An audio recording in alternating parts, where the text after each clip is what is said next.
kelompok 7 akan menyampaikan materi yang berjudul Media dalam Pembelajaran IPS MI. Dengan anggota kelompok, yang pertama Irma Yunita dengan NIM 047, yang kedua ada Muhammad Arif Rahman dengan NIM 049, dan yang ketiga ada Arif Fauziah dengan NIM 066.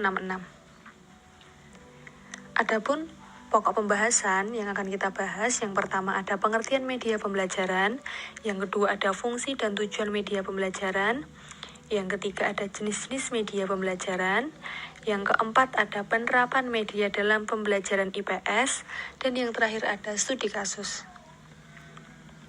Kita masuk ke subbab yang pertama, yaitu pengertian media pembelajaran. Media pembelajaran itu apa sih? Nah, kata media itu berasal dari bahasa Latin yang merupakan bentuk jamak dari kata medium yang berarti perantara atau pengantar. Menurut Russell, media itu berfungsi sebagai saluran komunikasi yang menghubungkan sumber pesan dengan menerima pesan. Sementara itu, Gagne berpendapat bahwa media adalah komponen dalam lingkungan belajar yang dapat merangsang siswa untuk melakukan pembelajaran.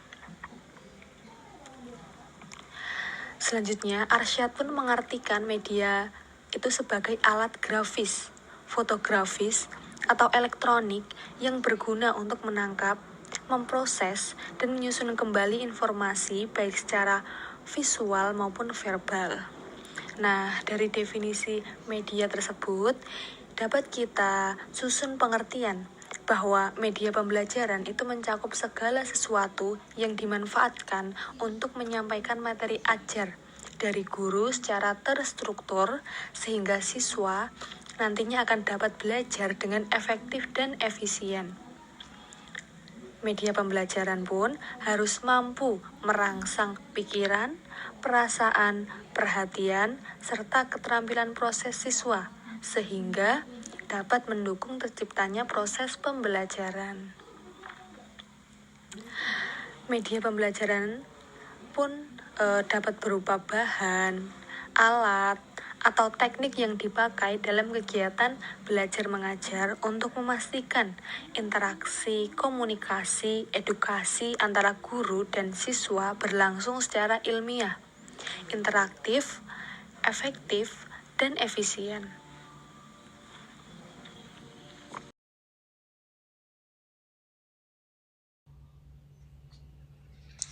Fungsi dan tujuan media pembelajaran. Fungsi media pembelajaran yang pertama itu ada mengatasi keterbatasan ruang, waktu, dan daya indera. Jadi mengatasi kebatasan ruang. Contohnya kayak kita tuh atau guru tuh tidak mungkin ya membawa gajah ke kelas seperti itu, atau membuat hal-hal seperti membuat kapal, membuat pesawat, tidak mungkin. Jadi kita perlu atau membutuhkan adanya media pembelajaran. Lalu meningkatkan kegairahan belajar dan memberikan rangsangan yang sama dapat menyamankan pengalaman dan persepsi siswa terhadap isi pelajaran.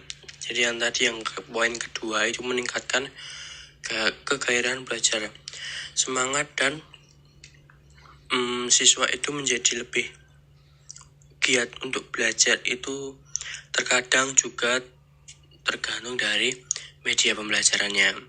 Kalau media pembelajarannya menarik, mungkin kegairahan dan semangatnya siswa untuk belajar itu semakin tinggi.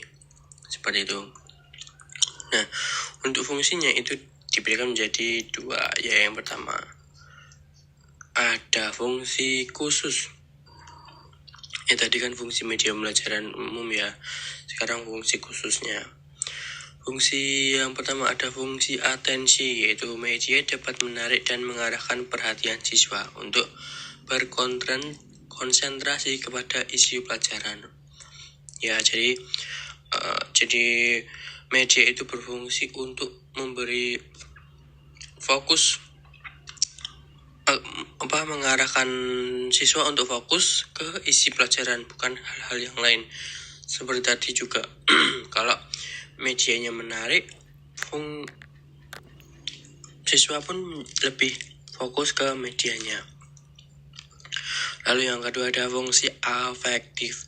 Dari media dapat diamati dari tingkat kenikmatan siswa ketika belajar atau membaca teks bergambar. Yang ketiga, fungsi kognitif. Media melalui gambar atau lambang visual dapat mempercepat pencapaian tujuan pembelajaran untuk memahami dan meningkatkan pesan atau informasi yang terkandung dalam gambar atau lambang visual tersebut. Yang keempat, fungsi kompensatoris. Media pembelajaran adalah memberikan konteks kepada siswa yang kemampuannya lemah dalam mengorganisasikan dan meningkatkan kembali informasi teks. Jadi media pembelajaran itu memberikan sedikit bantuan yang terkait konteks kepada siswa yang ibaratnya dikatakan itu kayak lemah dalam mengorganisasikan dan mengingat gitu. Jadi mengelompokkan dan mengingat itu agak susah gitu sepertinya. Nah, langsung tujuan media pembelajaran. Yang pertama, merangsang rasa ingin tahu dan motivasi belajar siswa. Jadi tujuan yang pertama itu kayak membuat siswa itu menjadi lebih kepo dan untuk mendorong siswa lebih giat belajar gitu. Lalu yang kedua, memudahkan siswa memahami materi pelajaran secara sistematis. Jadi memudahkan siswa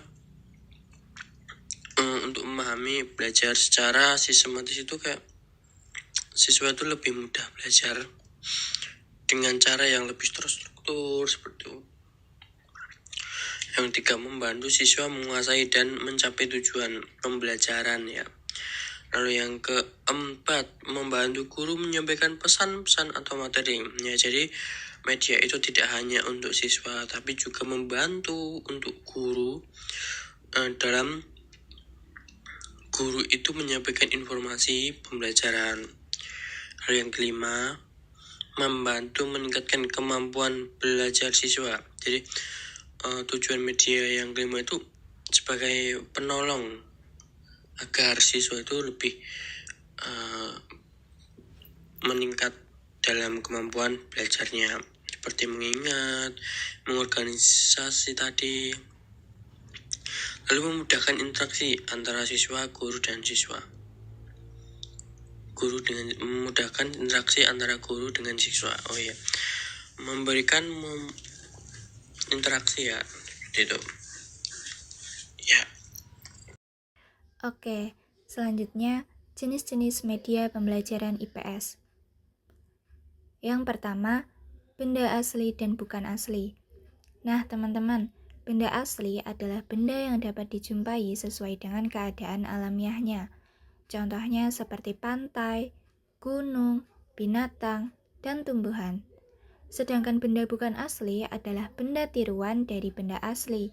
Contohnya miniatur rumah adat, tiruan tubuh manusia, dan tiruan binatang. Yang kedua, media grafis. Media grafis adalah media yang menggunakan titik-titik, garis-garis, gambar, atau simbol untuk menggambarkan suatu data. Contohnya seperti bagan atau chart, grafik, dan diagram. Yang ketiga, media 2 dimensi dan 3 dimensi. Nah, media 2 dimensi adalah media yang hanya memiliki panjang dan lebar. Media 2 dimensi hanya memiliki satu sudut pandang. Contohnya seperti foto dan peta. Foto hanya bisa dilihat dari satu sudut pandang, yaitu dari depan. Sedangkan media 3 dimensi adalah media yang memiliki panjang, lebar, tinggi, dan memiliki volume. Nah, media 3 dimensi ini bisa dilihat lebih dari satu sudut pandang. Contohnya seperti globe dan patung. Globe dan patung bisa dilihat dari arah depan, samping, maupun belakang. Yang keempat ada media audio, media visual, dan media audiovisual. Nah, media audio itu adalah media yang memiliki suara dan dapat didengarkan. Contohnya seperti radio, piringan hitam, dan tape recorder. Sedangkan media visual itu adalah media yang dapat dilihat atau divisualisasikan. Contohnya seperti gambar, foto, dan juga grafik. Nah, media audiovisual adalah media yang memiliki suara dan gambar. Media audiovisual ini adalah gabungan dari media audio dan media visual. Contohnya seperti televisi, film, video pembelajaran, dan pementasan drama. Yang kelima ada media cetak dan non-cetak. Media cetak adalah media yang dapat dipegang dan dibaca secara langsung. Contohnya itu seperti buku, koran, majalah, brosur, dan juga pamflet. Sedangkan media non-cetak adalah media yang tidak berupa bahan cetakan. Contohnya itu seperti e-modul, PowerPoint, video pembelajaran, dan multimedia interaktif. Yang keenam ada media elektronik dan non-elektronik. Nah, media elektronik itu adalah media yang menggunakan perangkat elektronik. Contohnya seperti televisi, laptop atau komputer, dan juga radio. Sedangkan media non-elektronik adalah media yang tidak menggunakan dengan elektronik. Jadi media ini tidak membutuhkan listrik. Contohnya seperti papan, buku, dan juga gambar. Yang ketujuh ada augmented reality atau AR. Nah, ada yang tahu nggak AR itu apa? Augmented reality atau biasa disingkat AR itu adalah teknologi yang menggabungkan dunia nyata dengan elemen digital seperti gambar, suara, dan data yang ditampilkan secara langsung melalui perangkat seperti smartphone atau tablet. Nah, untuk gambar lebih jelasnya bisa dilihat pada gambar di samping itu ya teman-teman. Yang kedelapan ada virtual reality atau VR. Nah, virtual reality atau VR adalah teknologi yang menciptakan lingkungan simulasi 3D atau 3 dimensi yang dapat dieksplorasi oleh pengguna. Jadi, di sini pengguna itu seolah-olah mereka berada di dalamnya. Nah, biasanya menggunakan headset khusus seperti Oculus atau Google Cardboard. Nah, bisa dilihat di gambar di samping itu ya teman-teman. Selanjutnya, penerapan media dalam pembelajaran IPS. Yang pertama, benda asli dan bukan asli. Contoh materinya keberagaman budaya di Indonesia. Contoh kegiatannya, untuk yang benda asli, siswa dapat membawa benda-benda tradisional dari daerahnya, misalnya makanan khas. Dan untuk yang benda bukan asli, nanti guru bisa menampilkan miniatur rumah adat atau boneka yang berpakaian adat. Selanjutnya, yang kedua, media grafis. Contoh materinya, struktur pemerintahan di Indonesia. Dan untuk contoh kegiatannya, guru bisa menunjukkan bagan struktur pemerintahan dari pusat hingga daerah. Atau siswa dapat diminta untuk membuat diagram alur sederhana mengenai proses pemilihan umum. Selanjutnya yang ketiga, media 2 dimensi dan 3 dimensi. Contoh materinya, simbol negara dan identitas nasional. Contoh kegiatannya, untuk yang media 2 dimensi, siswa dapat menunjukkan gambar lambang negara, foto presiden atau wakil presiden, dan peta Indonesia. Dan untuk yang media 3 dimensi, siswa dapat menampilkan miniatur tugu proklamasi atau patung pahlawan nasional. Atau siswa juga dapat membuat kolase foto tokoh nasional atau mewarnai peta Indonesia. Selanjutnya yang keempat, media audio, media visual, dan media audiovisual. Yang pertama, untuk yang media audio, siswa dapat mendengarkan lagu-lagu nasional atau rekaman cerita tentang nilai Pancasila. Yang kedua, media visual, siswa dapat melihat poster yang menggambarkan sila-sila Pancasila dalam kehidupan sehari-hari. Untuk yang ketiga, media audiovisual, siswa dapat menonton video pendek tentang anak-anak yang menerapkan nilai gotong royong. Selanjutnya yang kelima, media cetak dan non-cetak. Contoh materi, hak dan kewajiban sebagai warga negara. Contoh kegiatannya, untuk yang media cetak, siswa dapat membaca artikel pendek dari buku teks atau brosur hak dan kewajiban. Dan untuk yang media non-cetak, siswa dapat menyimak penjelasan dari slide PowerPoint atau e-modul interaktif yang berisi contoh-contoh hak dan kewajiban. Selanjutnya yang keenam, media elektronik dan non-elektronik. Contoh materi, aturan di lingkungan sekolah dan rumah. Contoh kegiatannya, untuk yang media elektronik, guru dapat menggunakan video pembelajaran tentang pentingnya mematuhi aturan. Dan untuk yang non-elektronik, siswa dapat diminta menuliskan aturan di rumah dan sekolah di atas kertas origami lalu ditempelkan di dinding kelas. Selanjutnya yang ketujuh, augmented reality atau AR. Dalam pembelajaran IPS, AR dapat digunakan untuk menampilkan peta interaktif dan mengenalkan budaya daerah melalui pemindaian gambar atau objek yang memunculkan model 3 dimensi. Selanjutnya yang terakhir ada virtual reality atau VR. Dalam pembelajaran IPS, VR dapat digunakan untuk mengajak siswa mengunjungi tempat bersejarah seperti Candi Borobudur atau Gedung Sate tanpa harus keluar dari dalam kelas.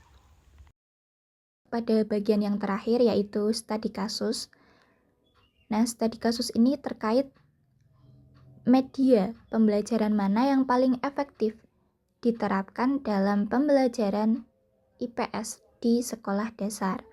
Nah, kelompok kami mengambil studi kasus dalam Jurnal Edukasi dan Sains volume 3 nomor 2 tahun 2021 dengan judul Penerapan Media Visual untuk Siswa Kelas 5 di SDN Muncul 1.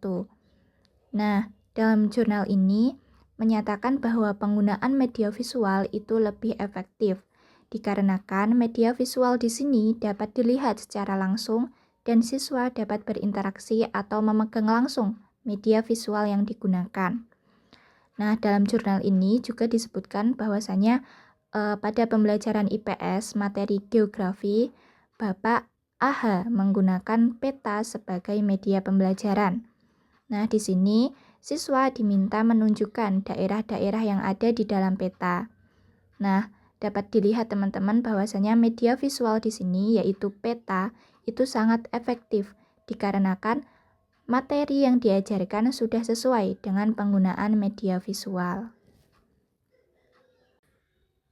Jadi dapat diambil kesimpulan bahwasanya jenis media pembelajaran apapun yang dipilih akan efektif apabila disesuaikan dengan kebutuhan dan materi yang akan diajarkan, sehingga pembelajaran IPS tidak akan terkesan monoton dan siswa tidak cepat bosan dalam pembelajaran.